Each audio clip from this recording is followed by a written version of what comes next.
Chegou um dia que a minha esposa chegou e falou assim: amor, não tem nada pra gente comer, não tem nada pra amanhã, não tem nada.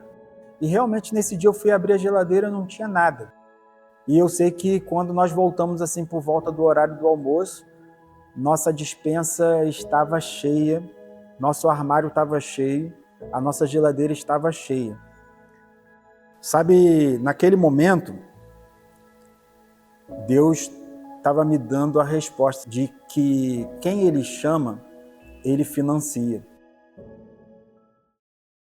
Eu sou o pastor Rogério Ferreira, sou pastor da Igreja Oicos, a Igreja Casa de Deus, aqui na cidade de Rio das Ostras. E eu queria contar um pouco da minha história para vocês, da minha trajetória, e eu espero que ela possa inspirar outras pessoas a se entregarem ao chamado, assim como eu também um dia me entreguei e tenho me entregue ao chamado todos os dias. A minha história, ela começa na minha relação com Deus, propriamente falando, com a minha avó, né? Quando eu nasci, os meus pais tinham se afastado da presença do Senhor, e a minha avó, ela teve um papel crucial na minha história, porque ela era aquela avó que conduzia o neto ou os netos para a igreja. Então, a primeira memória que eu tenho da minha participação dentro do seio da igreja são memórias, reflexos da vida da minha avó, que me conduzia para as atividades, essas atividades, inclusive, do círculo de oração. Ela sempre foi uma mulher cristã da Assembleia de Deus e ela sempre ia naqueles cultos, naqueles trabalhos. Eu tenho uma memória muito significativa desses momentos, inclusive até ela, para eu me comportar no banco, eu ia para aqueles trabalhos de culto de libertação e quando ali haviam manifestações demoníacas, ela falava: ó, não vai para o meio do corredor não, que o demônio pode sair dele e pegar em você. Provavelmente pegaria mesmo, porque eu estaria em desobediência, né? Mas a verdade é que aqueles cultos fizeram parte muitos anos da minha vida. Também me lembro da igrejinha, da escola dominical, né? Numa época bem remota, isso na Baixada Fluminense do Rio de Janeiro, onde nós congregávamos, e ali aquela ministração daquela aula da escola dominical, da escola bíblica dominical ali, no pé de uma jaqueira, onde havia um banco e era ali que eu recebi os meus primeiros ensinamentos da palavra de Deus. Passado um tempo, meus pais se separaram, eu acho que hoje é quase que uma realidade, uma família sem um pai, o reflexo das famílias hoje não são os mesmos que tínhamos na época, mas nos anos 90 isso acontecia, mas eram casos muito raros e difíceis, mas isso aconteceu dos meus pais se separarem e a gente ficou um tempo morando, inclusive, numa casa que meus avós possuíam, mas depois logo a gente alugou uma casa e a gente foi morar naquela casa ali e próxima à nossa casa ali havia uma igreja batista, que o meu tio, que morava perto também, congregava, e eu comecei a caminhar com ele justamente para esses cultos, para essas atividades dentro da igreja. E ocorre que num domingo, eu lembro até hoje, um missionário que realizava uma missão na Amazônia, ele fazia uma missão transcultural com os indígenas da Amazônia. Ele tinha ido para lá para pregar a palavra do Senhor com a sua família, a sua esposa tinha engravidado e ela deu à luz a um menino no meio daquela mata, no meio daquela floresta. E o que aconteceu? Essa criança, ela nasceu sem a pele do abdômen e ele estava justamente no meio de uma mata completamente fechada. Mas eles ali em oração, pedindo ao Senhor e em comunicação com a igreja, Deus providenciou para eles um helicóptero e daquele resgate ali daquela criança, houve ali um enxerto de pele de carneiro e aquele bebê teve a sua vida salva e sobreviveu.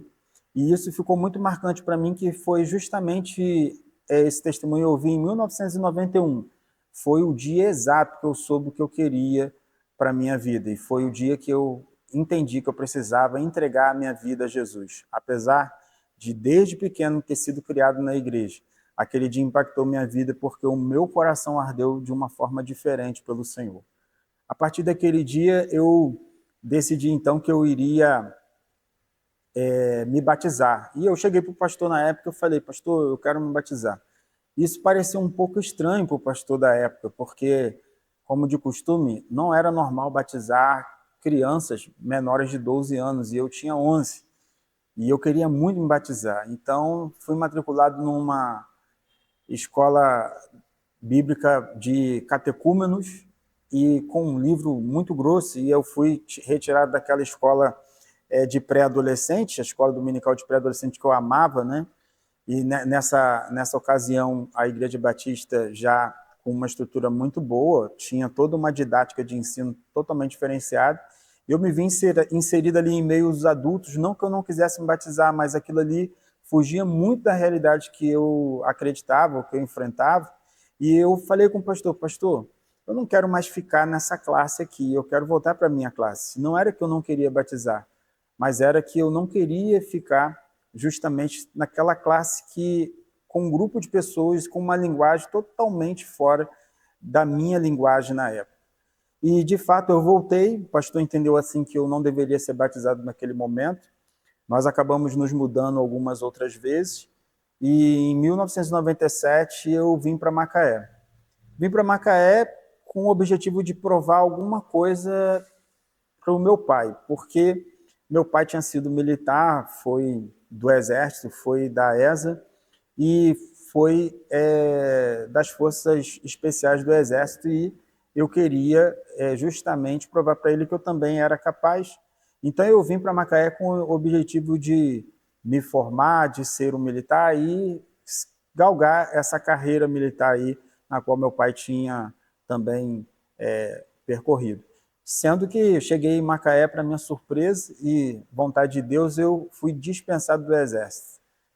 Em contrapartida a isso, eu me inscrevi numa prova para fuzileiro naval e acabei passando. E era justamente o que eu queria, porque assim como o PQD, o fuzileiro naval também era uma tropa de elite, uma força especial, e eu estaria ingressando nessa força.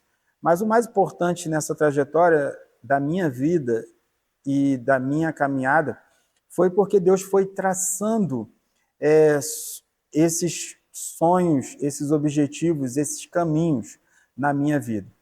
E eu lembro aqui que um certo dia que nós estávamos cultuando ao Senhor, Deus usou um outro missionário que veio ao meu encontro e disse assim, meu jovem, Deus me mostra que Deus tem um chamado pastoral na sua vida. E eu tinha já aí, pelos meus 13 anos, aquilo ficou guardado, aquela semente, aquela revelação ficou guardada no meu coração. E quando nós estávamos em Macaé, propriamente falando, nós acabamos eu conheci a minha esposa na igreja de Macaé, e esse foi o motivo de eu não ter mais deixado a cidade, porque uma vez que eu estava servindo as Forças Armadas, no caso os fuzileiros navais, eu estava em Niterói, então eu poderia morar por lá, era uma cidade que eu já havia morado antes também, antes de chegar em Macaé, mas eu optei em ficar em Macaé porque eu tinha ali agora laços, né, amorosos. E o motivo justamente de eu não ter deixado Macaé foi esse, porque eu já tinha um relacionamento com a minha atual esposa e devido a esse relacionamento era o que me manteve nessas idas e vindas de Niterói para Macaé. Passado o tempo nós casamos, construímos uma família e é impressionante porque essa história, porque quando eu me casei com a minha esposa, o meu pastor era o meu sogro. E até então, na visão do meu sogro, eu não era a pessoa certa para casar com a filha dele, porque havia uma promessa de Deus para a filha dele, que a filha dele casaria com um pastor. E na época, ele não me via um pastor, e não via esse chamado de Deus na minha vida.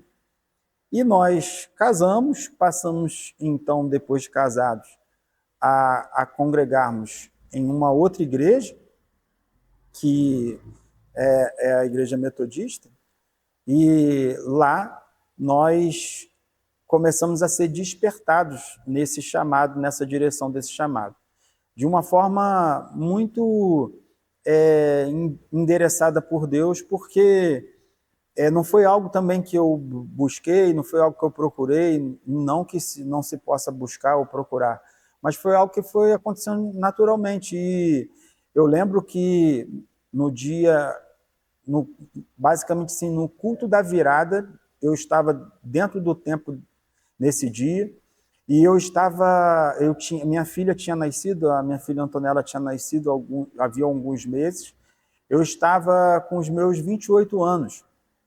E aí eu lembrei daquela profecia lá atrás, daquela revelação lá atrás, quando eu tinha 13 anos. E aí eu lembrei daquela revelação lá atrás, eu com 28, e tinha um detalhe na revelação que eu não falei para vocês, que o missionário ele disse o seguinte, ele disse que até os meus 30 anos o Senhor me chamaria para o ministério pastoral. Eu já estava com 28 anos, já estava casado há 8 anos, tinha agora uma filha, e eu naquele culto perguntei para o Senhor, falei, Senhor, eu já estou à beira dos 30 anos, eu faço aniversário em janeiro, dia 3 de janeiro, então logo, se eu estava no culto da virada, faltavam apenas, basicamente, 2 dias para o meu aniversário. E aí eu pensei assim, Senhor, quando vai chegar a sua promessa? O fato é que acabou-se então aquele culto, terminou aquele culto da virada, e eu fui conversar com o meu pastor presidente na época, porque eu tinha uma viagem para fazer com os jovens, que eu era líder, e nós sairíamos na manhã de segunda-feira, e eu precisava de alguns ajustes com o pastor, e quando eu cheguei para alinhar com ele essa saída nossa, ele, do nada, sem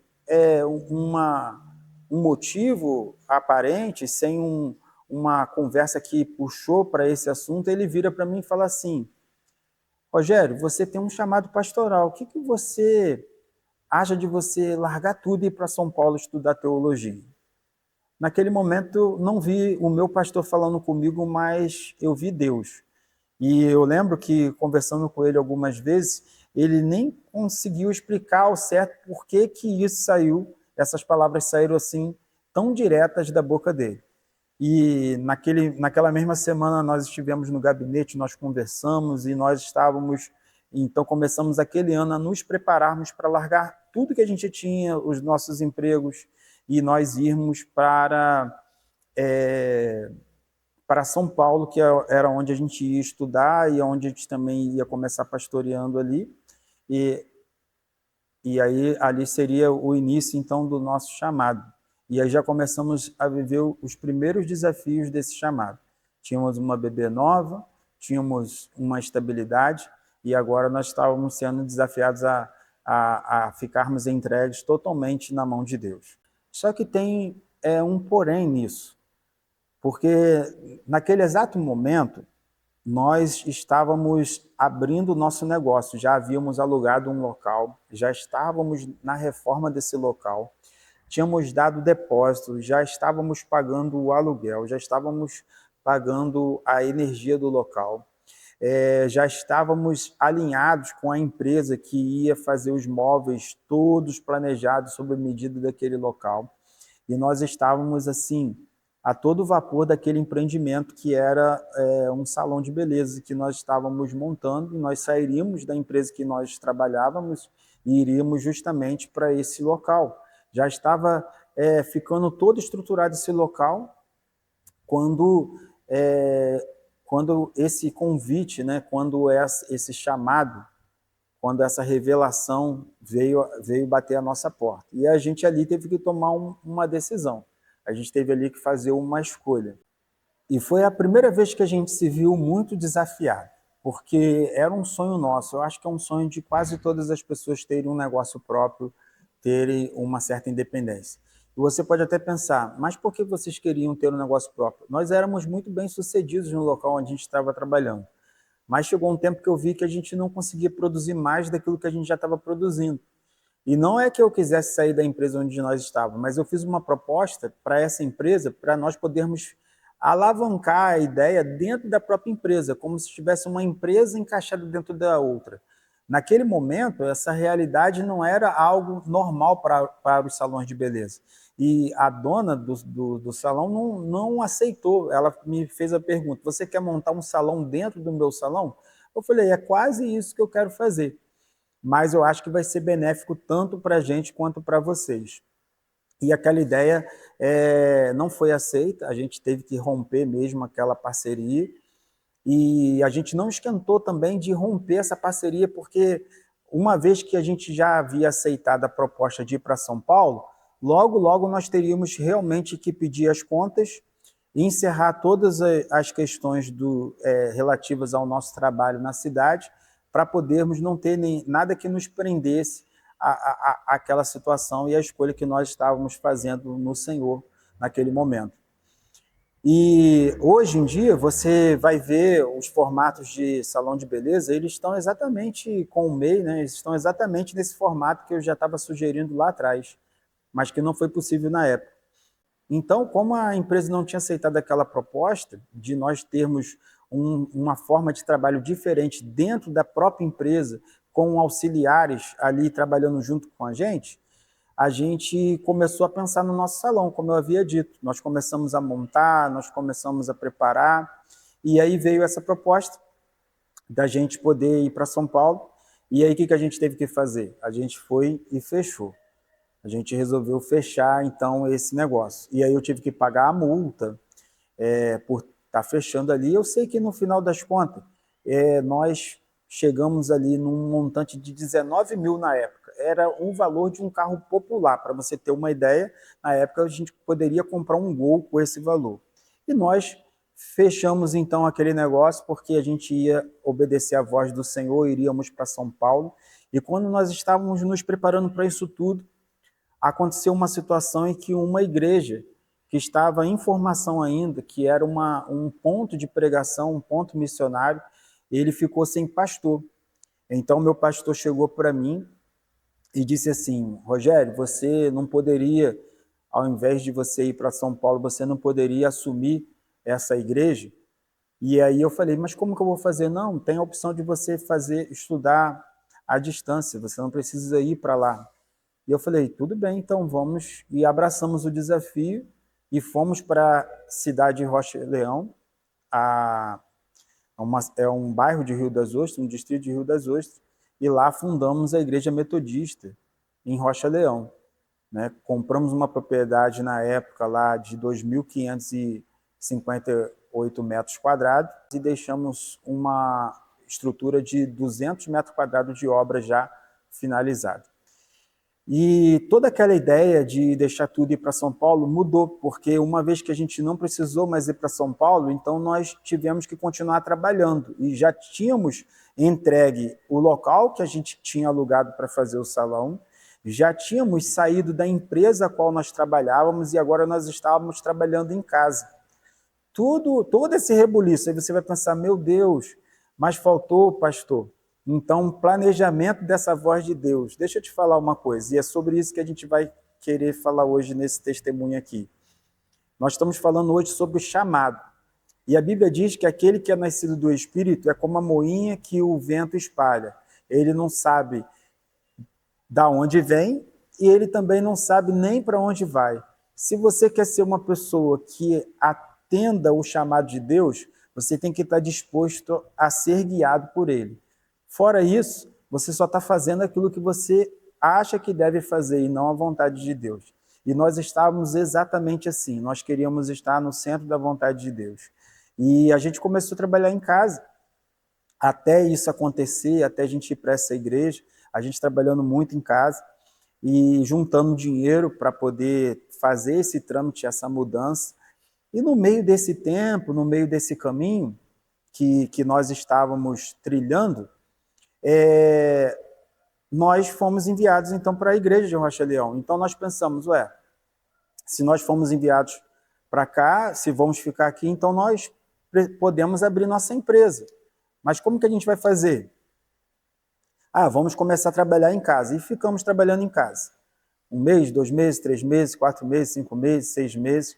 E até eu falo para vocês que estava muito bom. A gente estava ganhando dinheiro e não estava tendo as despesas de um local fixo, mas tinha algumas coisas que começaram a impulsionar a gente para fora da nossa casa. A primeira coisa era que todo mundo que fazia cabelo lá em casa, no horário do almoço, do café e da janta, participava junto das refeições. Não tinha ninguém que falasse assim, não, obrigado. Era mais ou menos já um pacote completo. Saía com o cabelo pronto e com o estômago cheio. E isso realmente começou a pesar, porque você imagina, não eram poucos clientes, eram muitos, e a gente tinha que então servir. Nós tínhamos a Rosa, que é uma benção, acompanha a gente no ministério até hoje, passou a ser parte da nossa família, e ela trabalhava lá em casa e ela tinha que fazer comida para um multirão. Mas isso não foi o que mais nos tocou. O que mais nos tocou, sabe o que foi? Foi que um dia a gente estava lá atendendo uma cliente e de repente essa cliente sumiu dentro da casa. E a gente foi procurar onde a pessoa estava, achamos que estava no banheiro, esperamos, não estava. E de repente, quando a gente vai ver, a pessoa estava no meu quarto, no quarto da minha filha, olhando para ela no berço e falando: "Nossa, que lindo". Só que aquilo dali me tocou de uma forma muito ruim. Era como se Deus me desse um sinal que aquilo não era bom. Além dessa pessoa não ter sido educada, qualquer pessoa poderia ter acesso ao quarto da minha filha, qualquer pessoa poderia, de alguma forma, estar ali adentrando na nossa intimidade sem a liberdade que recebeu para isso, e isso nos trouxe uma certa insegurança e nós dissemos a partir daquele dia, nós precisamos de um espaço, nós precisamos de um lugar. E aí eu comecei a orar e falei para o Senhor, e isso é um ponto sempre importante. Sempre que nós temos que tomar uma decisão em Deus, nós temos que orar. E eu sempre gostei de fazer orações no monte. Porque no monte, hoje em dia você vai falar, pastor, eu posso orar na minha casa, com o meu quarto, a porta fechada? Pode. Mas eu acho que no monte, para mim, minha percepção, você tem um pouco mais de liberdade, porque você pode abrir um pouco mais o seu coração, você pode até mesmo gritar, clamar alto, e você não vai incomodar ninguém. E se você estiver passando alguma tribulação dentro de casa e orando sobre essas tribulações, ninguém também vai se incomodar, você só vai estar falando com Deus. Então eu prefiro muito ir para o monte, ir lá falar com o Senhor. Eu até levo um grupo de pessoas muitas vezes comigo no monte, chega lá, o pessoal pensa assim que a gente vai ficar orando em roda. A gente até faz esse momento de oração em roda, canta alguns louvores, mas antes eu falo, gente, a gente vem no monte para buscar o Senhor. Jesus levava os discípulos no monte e falava com eles assim, eu trouxe vocês aqui porque eu quero orar, vocês estão aqui sendo a minha segurança. Mas vão fazer o seguinte, vocês ficam um pouquinho aí, eu vou me afastar um pouco de vocês, que o que eu vou orar lá vocês não podem ouvir, que é a minha intimidade com Deus. Eu vejo o monte como um lugar de separação, um lugar de intimidade total, onde você possa realmente abrir seu coração, rasgar seu coração, ser verdadeiro para Deus. Falar com Deus que você está com raiva, falar com Deus que você não acredita, falar com Deus que você está desistindo, o que você quiser falar, é o local que você deve falar, é ali. E se você fala isso em casa, o seu vizinho ouve e vai pensar, nossa, esse pastor está falando que vai desistir. Eu já estava querendo ir para a igreja dele, mas agora que ele falou que vai desistir, nem eu vou mais. Então, nós vivemos essas lutas, o próprio Cristo viveu isso, ele é o sumo pastor das nossas vidas. No Monte Getsemane, ele falou, Pai, passa de mim esse cálice.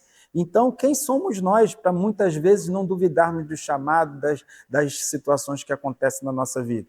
Então, eu sempre fui para o monte, fui orar, fui falar com o Senhor, e eu falei fortemente com Deus, eu falei, Deus, nós estávamos com a empresa montada, estávamos com a estrutura, já tínhamos gasto um dinheiro, nós largamos isso, eu tive uma perda de 19 mil reais, e dentro dessa perda de 19 mil reais, a gente largou isso tudo porque a gente ia para São Paulo, agora eu não estou entendendo, eu vou ficar aqui e eu não vou para São Paulo, e para que eu perdi esse dinheiro? Não era melhor o senhor ter dado a direção para eu já ficar com essa estrutura que eu estava montando aqui? E aí Deus foi e falou assim, não, eu queria ver o seu coração, eu queria ver realmente se você estava disposto a deixar isso tudo por amor a mim. Tudo que você estava sonhando, tudo que você estava planejando, eu eu quis te pedir. Eu queria saber se você estava disposto a me entregar. Eu queria saber se você estava disposto a entregar isso tudo no meu altar por amor a mim. E agora que eu vi que você estava disposto, chegou o tempo de eu mudar a tua história e de eu te abençoar. E aí eu fui e falei assim, amém. Deus, eu recebo isso que o Senhor está trazendo para a minha vida, mas eu tenho alguns sonhos, então, para realizar na minha vida através disso que o Senhor vai fazer. Depois que eu realizar esses sonhos, se o Senhor quiser me pedir novamente para que eu largue tudo por amor à tua obra, eu vou fazer. E eu saí daquele monte ali com essa palavra de Deus, com essa revelação de Deus. E no outro dia eu fui lá na minha conta bancária. Na época a gente tinha juntado R$ 3.000. Era um dinheirinho razoável. Então uma cliente nossa, amiga nossa, nos ligou e disse assim, olha, nós temos um amigo que tem uma casa nos Cavaleiros, vocês não querem alugar não? E eu tinha acabado de voltar do monte com aquela resposta de Deus, e eu fui lá ver a casa, fui ver tudo, e como eu falei, a gente sempre tinha eu sempre fui muito movido pela fé, e acabei ensinando isso, passando isso para minha esposa, porque quando eu queria adquirir alguma coisa, eu falava com ela assim, olha, nós vamos comprar o nosso primeiro carro 0 km, nós compramos. Depois eu falei, nós vamos comprar o primeiro carro completo 0 km, nós fomos lá e compramos. E ainda dei detalhes do carro, eu disse, olha, o carro vai ser banco de couro. Quando eu cheguei para comprar esse carro, o carro não tinha banco de couro. Eu fui e falei com a vendedora assim, esse carro não é para ser meu. Ela falou, mas como? Eu falei, porque não tem banco de couro. E eu orei e falei com o senhor que tinha que ser banco de couro. Sabe o que aconteceu? A vendedora trocou os bancos para banco de couro de fábrica. E o carro saiu pelo mesmo valor, porque era a resposta de Deus. Então minha esposa já tinha vivido isso, tanto da questão do sofá que chegou na nossa casa, quanto dessa outra questão e outros sinais que Deus foi fazendo. E aí nós fomos ver essa casa, era muito acima do que realmente a gente poderia. Era uma casa muito boa, uma localização que era boa, mas que ninguém acreditava para negócio, ninguém acreditava. Na época que nós fomos montar esse salão nos Cavaleiros, as pessoas diziam que nada que fosse montado ali daria certo, ainda mais aonde nós iríamos montar. E então nós tínhamos uma palavra de Deus, nós saímos com essa palavra, e quando eu fui no banco lá ver o valor direitinho, eu tinha R$ 3.000. E fomos conversar com o dono, ele queria alugar por 3.000 por mês. Só que nós nunca gostamos disso. E biblicamente, se você olhar também, não há respaldo bíblico para você ter fiador. Tem gente que aluga uma casa, bota outra pessoa para ser fiador dela. Isso biblicamente é condenável. E nós nunca gostamos disso. Então nós não queríamos fazer com fiador. E eu fiz por depósito calção. Eu falei, não, eu vou te dar 3 meses de depósito. E aí talvez você fique pensando, mas como você ia dar 3 meses de depósito se você teria que dar R$ 9.000 e você só tinha 3? Bom, lembra daquela oração no monte? Quando eu cheguei no banco, eu tinha 3.000, mas o banco me dava um limite de empréstimo automático de 6. Eu contei 3 mais 6 igual a 9. E eu peguei aquele valor. Olha, administrativamente, isso é uma loucura, né? Quem trabalha com gestão, quem trabalha com negócio, não faça isso se você não tiver uma palavra de Deus, não faça isso se você não for movido pela fé, que você vai estar fadado ao fracasso e ao endividamento. Nós fizemos isso porque tínhamos uma palavra de Deus. Eu brinco que eu somei 3 mais 6 igual a 9, mas não foi esse o motivo de eu ter pego aquele dinheiro. Foi o motivo de Deus ter me dado aquela palavra. Eu sei que nós entramos para aquela casa. E nós já entramos com a dívida de ter que pagar o aluguel de 3.000 no outro mês.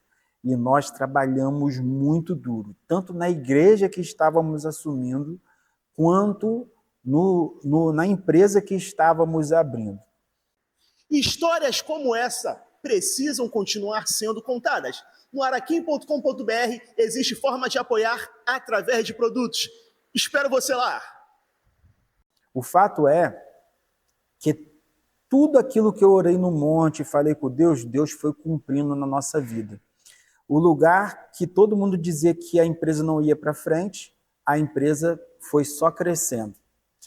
Todas as pessoas diziam que era loucura, porque os salões na época eram todos ali nos arredores do centro de Macaé e no Imbitiba. E agora nós éramos o único salão de beleza no Cavaleiros. Ao contrário do que as pessoas disseram, nós começamos ali a prosperar. Passado 3 anos, nós nos tornamos o salão de maior referência de Macaé. Deus nos honrou tanto que nós chegamos a ter um faturamento seguido por anos de mais de R$1 milhão. Eu estou falando de um salão de beleza que a gente começou com R$3 mil e Deus elevou o nosso padrão de faturamento a mais de R$1 milhão por ano. Nós tínhamos 21 funcionários e uma equipe muito grande, trabalhávamos muitas horas e Deus foi só realizando sonhos, nós fomos construindo a nossa vida. E uma das grandes realizações que Deus nos deu também foi que, através desse local de trabalho, Deus nos levou para fora do país 2 vezes, que uma foi para Malta e outra foi para Paris, para justamente executarmos um trabalho lá na área da produção de noivas, que era o que mais nós fazíamos. Nós batemos recordes de produção de casamentos. Nós chegamos, nessa época, a produzir mais de 1.000 noivas. Eu parei de contar quando nós chegamos a 1.000 noivas. Nós montamos um vídeo com a imagem de cada uma dessas noivas, até contabilizar 1.000. Depois a gente parou de contar. Certamente esse número chegou próximo a 2.000 produções, pelo menos. E nesse ápice que o salão teve, eu não sei se vocês conhecem, mas vocês podem pesquisar, nós saímos num programa que tinha no SBT que se chamava Empresários de Sucesso. Nós temos isso, se você procurar os canais no YouTube, você vai ver que o Salão Sofistique foi uma das empresas na época escolhida para sair justamente nesse programa aí, em rede nacional. Deus nos fez avançar poderosamente. E no ápice desse trabalho, no ápice dessa empresa, quando ainda estávamos num nível muito grande, o Senhor foi e me fez novamente o chamado. Ele disse assim: tudo que você me pediu lá atrás, eu te dei. Agora eu quero que você abra mão disso tudo para viver integralmente na minha obra. Porque até então eu não vivia integralmente na obra de Deus. Até então eu vivia parcialmente, a minha vida não era totalmente dedicada à igreja. Ela era dedicada de forma parcial. E isso tinha alguns intempéries. Tinha algumas situações realmente que acabavam me comprometendo pastoralmente. Mas ali naquele momento Deus estava me pedindo para eu poder queimar os meus barcos, enterrar os meus barcos ali no cais e viver na sua total dependência. Lembra a história que eu te falei dos 19 mil que eu abri mão? Eu quero te dizer uma coisa: se você aceita o chamado de Deus, Deus nunca te deixa em dívida. Às vezes a gente pensa assim: nossa, tomei um prejuízo aqui, ou então perdi isso aqui. Deus nunca nos deixa em dívida. Sabe o que aconteceu? Quando eu estava com um salão chegando nesse ápice que eu falei de sucesso, na época, para um salão ser da Kerastase, ele tinha que ter uma categoria que a L'Oréal reconhecia como uma categoria de salão luxo. E nós alcançamos essa categoria na L'Oréal. E com isso, nós poderíamos, então, passarmos a ser um salão Kerastase, da L'Oréal Paris. E o que acontecia? Era simples, bastava você ter um salão que se enquadrasse nessa categoria e bastava que você tivesse aí pelo menos R$56 mil na época para você ter de estoque de produtos. Só isso. Se o salão se encaixasse na categoria e você tivesse esse valor para investir, tudo bem. E quando nós recebemos esse convite e quando nós passamos nessa avaliação e quando nós aceitamos nos tornarmos um salão Kerastase, nós fizemos então esse pedido mínimo que daria esse valor e nós então tínhamos 2 boletos para pagar com esse pedido em 15 e 30 dias. E aí, na estratégia empresarial que eu tinha na época, nós fizemos um grande evento e nós fizemos uma venda antecipada, tudo isso que fala hoje muito no marketing digital, né, da venda do ticket antecipado, muitas dessas estratégias eu já tinha feito lá atrás. Então, eu fiz uma venda antecipada de serviço para as pessoas que fechassem o pacote naquele evento. Então, a gente fez um grande evento de produção, um coquetel, com o desfile das modelos. Nós conseguimos, com a parceria que tínhamos com empresários da cidade, vestidos da época, vestidos de festa. Nós tínhamos contato de vários modelos que nós ligamos, né, para fazer a produção delas, e fizemos aquele evento maravilhoso, convidamos muita gente, e aí nós fechamos vários pacotes naquele dia. Eu sei que entre esses primeiros 15 dias foi fácil o dinheiro para pagar aquele boleto. Nós pagamos com muita facilidade. Posso dizer que nós pagamos com o pé nas costas. Mas e o segundo boleto? Se todos os tickets já estavam vendidos, muitos clientes já tinham fechado, como que ia ser para pagar o segundo boleto? Eu sei que foi chegando perto do vencimento do segundo boleto, e uns 2 dias antes do boleto vencer, faltava exatos R$19 mil para pagar o boleto. E aí eu fui no gabinete do meu pastor presidente, que é meu mentor até hoje. Nós temos uma amizade como de pai e filho. E eu cheguei até ele e falei assim: meu amigo, estou precisando de R$19 mil para pagar um boleto. Você não me empresta, não? Eu já te pago em 10, 15 dias no máximo, eu te devolvo esse dinheiro. E ele falou: rapaz, eu não vou ter como te ajudar, não. E daí eu falei: meu Deus, o que eu vou fazer? E aí, quando eu saí desse momento que eu estava com ele lá reunido, eu saí lá da igreja dele, aí Deus falou comigo assim: vá lá no banco que você tinha conta, lá no Santander. E era uma conta que eu já tinha fechado da empresa já fazia alguns anos. Eu tinha encerrado o meu contrato com eles porque não estava mais viável e já estava com outro banco. E aí Deus falou comigo: vai lá no Santander. E aí eu cheguei lá no Santander e falei assim para o gerente: olha, eu estou vindo aqui, mas eu não tenho mais acesso, não tenho cartão, é porque eu tinha uma antiga conta aqui, eu queria verificar se essa conta ainda está aberta. Mas por que eu fiz isso? Porque Deus tinha me falado para eu ir lá. E eu não tinha como justificar para aquele gerente por que eu estava ali, se eu não tinha mais conta ali. E eu só me deu esse insight de falar para o gerente: olha, vê aí se minha conta não está aberta. E o gerente foi e falou: sua conta não foi encerrada, não. Sua conta está aberta. Eu falei: sério? Mas eu fiz o pedido de encerramento por carta. A punho, fiz aqui, entreguei no gerente. Não era para vocês terem deixado essa conta aí aberta, era para ela estar fechada. Ele falou: mas a gente não podia fechar. Eu falei: mas por quê? É porque o senhor tem um dinheiro aqui, que o senhor não veio retirar.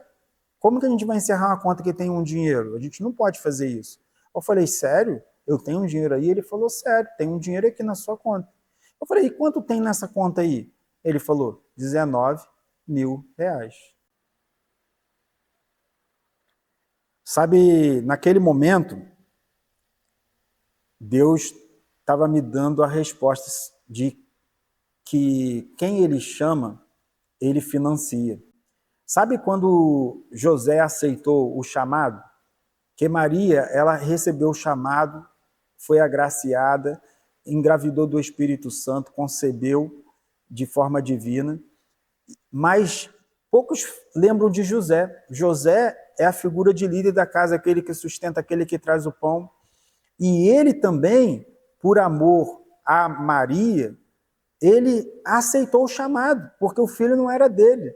Ele aceitou ser padrasto de um filho que ele nem conhecia ainda, ele era padrasto de um bebê no qual nasceu da sua esposa, que era virgem e que estava prometida para ele. Ou seja, ele nem usufruiu da esposa e já tinha a responsabilidade de ser pai daquela criança. Quando ele aceita esse chamado, e Jesus nasce, o que os magos do Oriente trazem? Ouro, incenso e mirra. Ora, incenso é um ato de adoração. Mirra é um ato de consagração, separação. E o ouro serviu para quê? Para financiar o chamado de José e Maria. É por isso que a carpintaria de Nazaré, ela era muito conhecida. Haviam na época de Jesus havia na época de Jesus vários Jesus, porque o nome de Jesus é Joshua. Joshua é derivação de Josué. O nome de Jesus significa libertador. Mas se você for em Mateus 1, 23, você vai ver que o anjo vai dizer que o nome de Jesus seria Emanuel, que é Deus conosco. Joshua haviam vários, mas o Joshua, que era Emanuel, só havia um. E é por isso que Jesus vai ser distinguido dos demais Jesus da época, porque ele vai ser Jesus o Cristo. E antes dele ser reconhecido como Jesus o Cristo, ele vai ser reconhecido como Jesus, filho de José, que era carpinteiro. Ou então, Jesus, filho de José, ou Jesus de Nazaré. Por quê? Por conta da carpintaria, na qual ele, até os seus 30 anos, ocupou o ofício e foi responsável por ela como o filho mais velho daquela casa. Não é fácil ter uma carpintaria, não é fácil ter uma empresa. E a empresa de José, na época, se tornou a mais famosa, não porque Jesus fazia milagres dentro da carpintaria, porque ele ainda não havia começado seu ministério, mas porque aquela carpintaria tinha uma estrutura boa e tinha um bom trabalho realizado. E isso só foi possível porque Deus financiou aquela obra ali. E assim como Jesus deixou a carpintaria do seu pai para fazer a vontade de Deus, eu também fui desafiado, e você também é desafiado, às vezes deixar aquilo que nós construímos para fazer a vontade daquele que nos enviou, mas tendo uma promessa, que aquele que nos envia financia o nosso chamado. Deus estava financiando o chamado de José e Maria. E quando aqueles 19 mil estavam lá na minha conta, Deus falou poderosamente ao meu coração, dizendo: eu não sou o Deus que envia e não sustento. Eu não sou o Deus que faça uma promessa vazia e volto atrás. Eu sou o Deus que cumpro todas as promessas e não deixo nada em aberto com ninguém. E daí eu paguei aquele boleto e isso foi algo assim sobrenatural na minha vida. Quando esse meu amigo, pastor Rogério também, que eu sou xará dele, ele falou assim, me ligou depois e falou assim: e aí, conseguiu o dinheiro? Preocupado. Eu falei assim: pastor, Deus me abençoou e eu consegui o dinheiro para pagar aquele boleto. Então Deus tem feito na nossa vida coisas maravilhosas. Talvez você pense assim: nossa, mas então foi muito fácil. Não foi. No primeiro mês de vencimento do salão, quando chegou no dia do pagamento dos funcionários, eu não tinha o dinheiro para pagar. Mas como que você não tinha? Porque na época tinha muito cheque. Muita gente não sabe o que é isso. A gente teve que fazer factory, trocar esse cheque e com garantias com o banco. Muita gente não sabe o que é ser empresário nessa época. E eu tinha e não tinha o dinheiro. E eu também fui para o monte. Eu falei: Deus, eu não tenho dinheiro, mas o Senhor tem. Subi o monte, orei, e o Senhor falou: vá lá no banco e leva o talão de cheque. Eu fui no banco e levei o talão de cheque. Cheguei na minha gerente na época, assim que eu tinha aberto o salão, cheguei na minha gerente na época e falei para ela assim, comecei a conversar coisas com ela e falei: olha, eu estou com muito cheque pré-datado e tal, Ela, não, você tem que fazer um contrato de factory, isso, aquilo, outro e tal, me explicou qual era o caminho. E eu começando, né, na vida empresarial, e nisso eu com cheque aqui no bolso, eu não falei nada, não toquei no assunto, conversei sobre tudo, perguntei várias coisas. Quando eu estou saindo ali da sala da gerente, ela para assim e fala assim, ô Rogério, você não queria mais alguma coisa não? Tem mais alguma coisa que eu possa te ajudar? Aí ali o senhor falou comigo, aí, a resposta que você queria. Eu falei, eu tenho sim. Aí ela falou, o que você precisa? Eu falei assim, ó, eu tenho uma folha de pagamento agora que vence hoje, R$ 4.000 que eu tenho que pagar, só que eu não tenho dinheiro. Como que eu faço? Ela falou, você trouxe o talão de cheque? Eu fui e trouxe. Quem me mandou levar esse talão de cheque? Foi o Espírito Santo. Ele falou, leva o talão de cheque. E ela falou, faz um cheque de 4.000. Eu falei, mas eu não tenho dinheiro na conta. Ela falou, não, faz um cheque de 4.000 que eu vou dar a ordem de pagamento. Antigamente o gerente tinha essa autonomia. E a gerente deu ordem de pagamento daqueles 4.000 e foi assim que eu paguei o primeiro salário dos meus funcionários. Depois o dinheiro foi entrando, graças a Deus, nunca mais faltou. E aí todas essas coisas foram acontecendo. A gente se tornou um salão Kerastase. Eu fiz viagens, como eu falei, totalmente paga por pessoas para poder justamente a gente realizar essa produção fora. Eu já ouvi muitos fotógrafos e serem contratados para fazer ensaios fotográficos fora do país, mas eu nunca vi profissionais da beleza, maquiadores, cabeleireiros serem contratados para isso. A gente vê casos muito excepcionais, como o caso de primeira-dama do país, que contrata um profissional específico e leva na sua equipe, mas pessoas comuns, pessoas simples, contratar esse tipo de trabalho, mas como nós nos tornamos uma referência muito grande, que Deus tinha trazido essa promessa na nossa vida, nós fomos conduzidos por esses caminhos, mas chegou um tempo, em 2018, que Deus foi e falou comigo. E eu tinha orado, tinha falado com o Senhor, falava sempre, Senhor, o Senhor já me deu tudo que eu pedi. E quando... Pode continuar? Tinha um tempo que eu tinha orado, falado com o Senhor, e eu já tinha falado com Deus. Deus, o Senhor já me deu tudo que eu pedi. Quando o Senhor quiser que eu largue tudo e vá servir integralmente na tua obra, o Senhor pode me dizer que eu vou atender.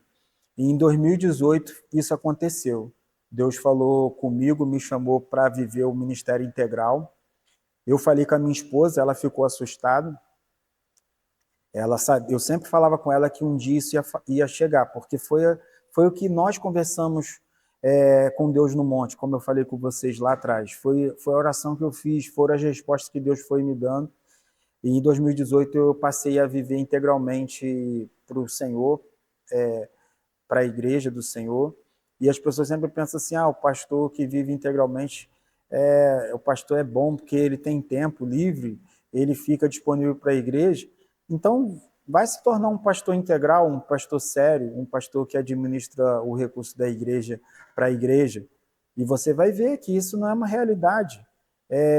O pastor popstar, esses pastores que são celebridades, esses pastores que andam com carro importado, isso é uma minoria. A grande realidade, a grande maioria dos pastores são de pessoas que têm um coração ardendo pela obra de Deus. E por muitas vezes, eu servindo o Senhor dessa maneira, a igreja não teve condições de me pagar por meses e eu fiquei sem receber. Eu meio que abençoei a igreja naquilo que a igreja tinha que acertar comigo. Quantas vezes isso não aconteceu? Mas aí eu te pergunto, dessas vezes todas que eu abençoei, qual foi a necessidade que eu tive? Nenhuma. Todas as vezes que isso aconteceu, eu tinha que pagar alguma coisa, do nada alguém me ligava e falava assim, pastor, Deus me tocou, eu estou depositando na tua conta um valor. Isso aconteceu por várias e várias vezes. E no último desafio do meu chamado, que foi a fundação da Oikos, nós recebemos uma palavra de Deus e nós não tínhamos exatos R$ 1 para poder abrir a Oikos. A gente tinha fechado o salão, a minha esposa estava literalmente sem trabalhar, ela não tinha trabalhado, ela não estava trabalhando em lugar nenhum, as despesas da casa estavam todas assim, sobre a minha responsabilidade, e naquele momento nós fomos fundar a Oicos e nós não tínhamos um real para comprar um copo, se fosse o caso, para a igreja. E a gente começou ali, nesse movimento da fundação da Oicos. Eu sei que Deus foi mandando. No nosso primeiro culto, nós fomos para um local que era um salão de festa, fazer essa primeira reunião. E nosso primeiro culto, a gente não ia ter cadeira. A mensagem que eu mandei para as pessoas que queriam participar dessa reunião é que levasse suas cadeiras de casa. Quando eu chego no local, tinha as cadeiras lá da festa, que tinha acontecido antes, e eu combinei com a pessoa que tinha alugado a cadeira, ó, posso ficar com as cadeiras aqui, eu te pago a metade. E aí você, né, depois você, a pessoa vem buscar depois do horário, e assim foi feito. Eu tive que mandar mensagem de novo, gente, precisa levar as cadeiras não, que as cadeiras a gente conseguiu. Acabou que a pessoa que tinha alugado lá tinha deixado os brinquedos da festa também no local. Ela falou, não, pode ficar aí, a gente acerta metade das cadeiras e os brinquedos ficam por nossa conta. E acabou que a gente fez assim, as crianças pensaram, nossa, essa igreja vai ser uma maravilha, tem um brinquedo dentro da igreja. Eu acho que foi o dia que as crianças mais amaram, o dia do culto, na expectativa de que a igreja seria assim sempre.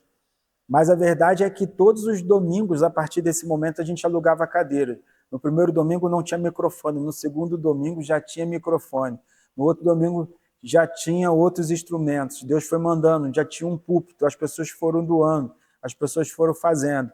Nós não tínhamos nenhum local para se reunir. Uma vez que a gente não conseguiu o salão onde estávamos nos reunindo, nós tivemos que fazer um culto na nossa casa. Tem uma foto na história da igreja aí no Instagram, que mostra o culto sendo feito em 3 partes. A gente fez a varanda como o altar, aí tinha a primeira parte do quintal, que era uma parte que as pessoas estavam sentadas, e a outra parte da garagem onde as pessoas sentaram. Nós fomos desafiados o tempo inteiro do Senhor. E nesse período de fundação da igreja,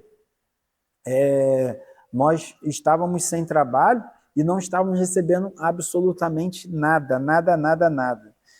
Para você ter uma ideia, mais ou menos 6 meses depois que a igreja estava ativa, atuando, já estava no local alugado, já estava num salão alugado, com uma estrutura basicamente completa, é que a administração, os administradores da igreja, os tesoureiros reuniram comigo e falaram, não, pastor, não tem condição de o senhor ficar sem receber o salário, nem que seja uma quantia baixa, nós vamos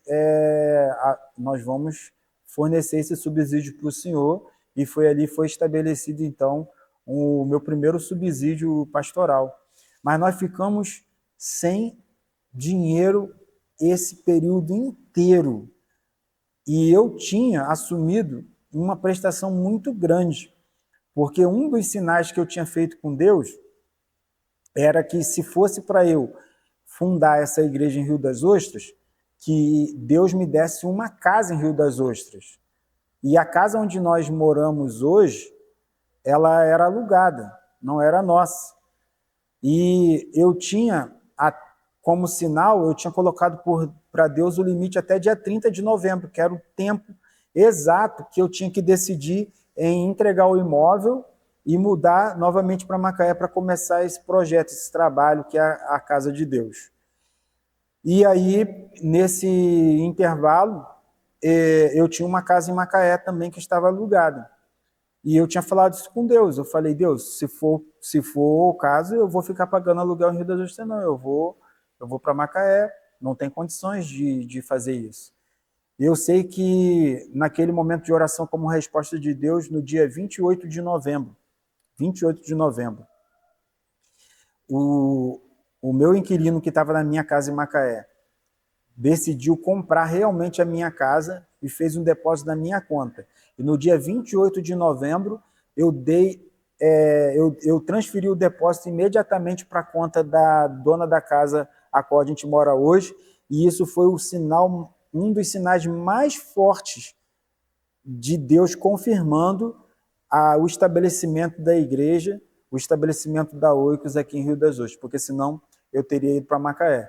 E foi comprando essa casa. Então nós tínhamos acabado de comprar essa casa, nós tínhamos que pagar uma prestação, e não tínhamos dinheiro, não tínhamos recursos, mas não teve um mês que a prestação ficou atrasada. Nós não atrasamos um mês. E como você vai falar, mas como que você não atrasou a prestação um mês? Gente, sem eu pedir, sem eu ligar para qualquer pessoa, as pessoas me ligavam, pessoas da igreja ou fora dela, pessoas que me conheciam, falavam assim, ó, pastor, Deus me mandou depositar um dinheiro na sua conta, manda o Pix. Esse negócio do Pix foi uma benção. Manda o Pix, pastor. E aí eu recebi aquele Pix e eu enviava aquele dinheiro lá para a prestação que eu tinha que pagar da casa. E aí já tinham passado mais ou menos uns 3 meses que nós tínhamos fundado a igreja, e a igreja estava estabelecida, e eu ainda sem subsídio pastoral. E a minha esposa, esse testemunho está até no nosso livro que a gente está lançando agora, que é de uma missão apaixonante, né? E a gente, naquele momento ali, chegou um dia que a minha esposa chegou e falou assim, amor, não tem nada para a gente comer, não tem nada para amanhã, não tem nada. É muito comum, você que é casado sabe disso, às vezes a esposa fala que não tem nada, você vai ver, você que é homem vai ver, tem alguma coisa, falta uma mistura. Mas eu não tinha ainda parado para observar isso bem, eu não estava muito ligado nisso nesse período, envolvido em muitas coisas, e realmente nesse dia eu fui abrir a geladeira, não tinha nada, nada, não tinha leite, não tinha nada. E eu fui abrir a despensa também, e a despensa estava completamente vazia. Tinha 1 quilo de alguma coisa lá, eu não sei o que era de fato, se era uma farinha, se era açúcar, mas tinha 1 quilo de alguma coisa no armário que eu lembro. E aquela noite eu virei para ela e eu disse assim, o Deus que chama é o Deus que financia. Se Deus nos chamou, Ele vai cuidar da gente. Sabe, eu oro por muitas coisas, mas sabe sobre essas coisas assim, específicas? Eu não costumo ficar orando. Eu não fico orando, Deus, gera provisão para mim amanhã, não. Se eu estou precisando da provisão hoje, eu oro. Mas se eu não fico orando, Deus, me faz ser uma pessoa rica, me faz ser uma pessoa assim. Não, se eu estiver precisando, naquele momento eu oro. E todas as vezes que eu faço essa oração, Deus sempre ouve, Deus sempre responde. Isso lembra muito a multiplicação dos pães e dos peixes. Jesus estava com aquela multidão ali para alimentar, mas ele só vai agradecer por aquela oferta que foi dada por aquele menino quando a necessidade se apresenta diante dele. E a partir dessa necessidade, Deus faz a multiplicação. E foi o que eu falei com a minha esposa. Eu falei, o Deus que chama é o Deus que financia, e aquela noite a gente foi dormir. E de fato, irmãos, não dormi preocupado, eu não orei sobre isso. Na parte da manhã nós tínhamos que sair para fazer umas visitas e resolver umas coisas, e nós saímos sem tomar café, e as crianças ficaram em casa também, não tomaram café aquele dia, pelo menos até aquele horário, e eu sei que quando nós voltamos assim por volta do horário do almoço, nossa despensa estava cheia, nosso armário estava cheio, a nossa geladeira estava cheia. E aí as meninas falaram assim para a gente, não, as pessoas que entregaram aqui falaram que não querem que sejam identificadas, mas não teve jeito, gente.